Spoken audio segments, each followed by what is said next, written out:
Let me make my confession. I killed Mitch Laurence. I want quiet in the courtroom. Quiet. Your Honor, I object.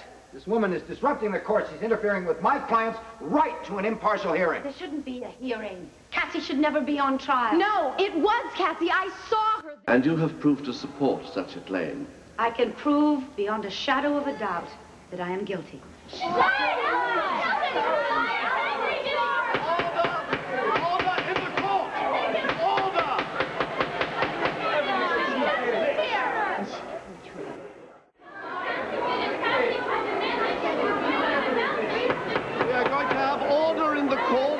We will have an empty courtroom.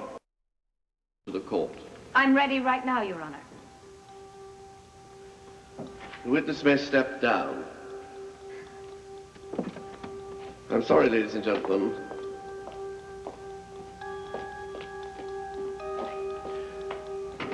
We shall have to ask the jury to leave the court until we determine whether Mrs. Lord's testimony is in fact relevant to the case of Cassie Callison. Bailiff, please take them to the jury room. This way. What is my mother doing? How is she going to prove that she did something she didn't do? I have the slightest idea what she's doing, unless she's been telling the truth all along and none of us would listen to her. Trying to throw this case into mistrial before it even starts. What does it matter? There never should have been a trial in the first place. I am trying to talk to the one person who seems to want to actually listen to me. Look, I am more than ready to have this case thrown out for the right reasons, but not impulsive, wild ones like this. Yes, killing Mitch Laurence was wild and impulsive on my part, but I would do it again to save my daughter from what that animal had in mind for her. This is the most sensible thing that I have ever done in my life. Dorian, the only thing sensible about making a shambles of a courtroom is the contempt sentence that goes with it. That judge is going to wring your neck. You wait and see. He's going to give me a medal. I am through telling you. Sheriffs, bailiff, clear the court. Remove all spectators.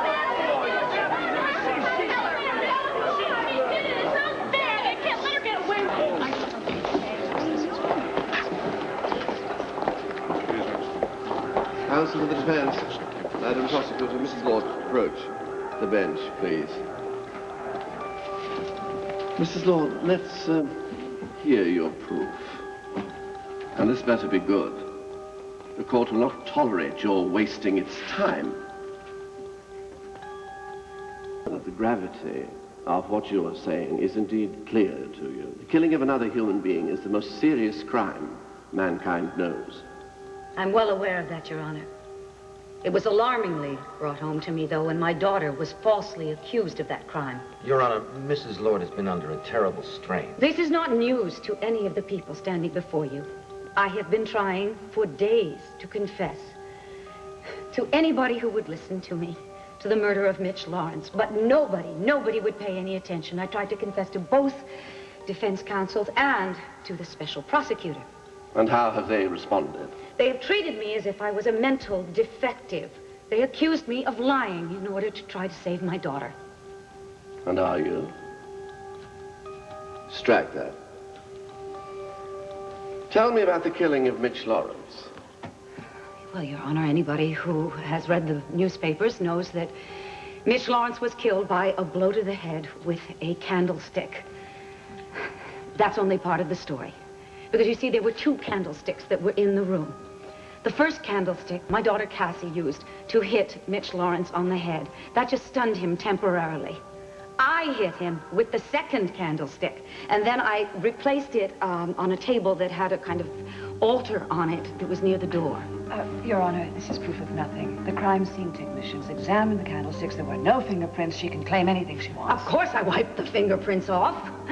Your Honor, I was trying to get away with murder. Dorian. If, indeed, the police did examine the candlesticks as carefully as she says, then that will prove that I did kill Mitch Laurence. I'm sure that it's in the report from the police lab.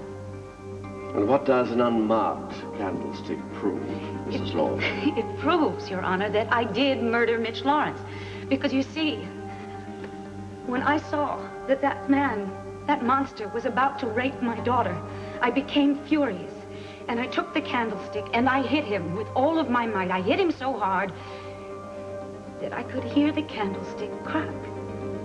It didn't fall apart, and you couldn't see the crack. But I'm sure that a microscope will show a crack in that second candlestick. You haven't had a chance to present your case yet, Madam Prosecutor. Is this lady telling the truth? With regard to the second candlestick, yes, there was a hairline crack.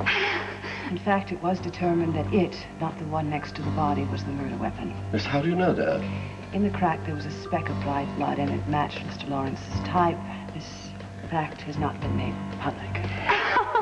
There, you see. Your Honor, I told you I wouldn't waste your time. Yes, promise kept, indeed. Your Honor, could I have a word with you, please?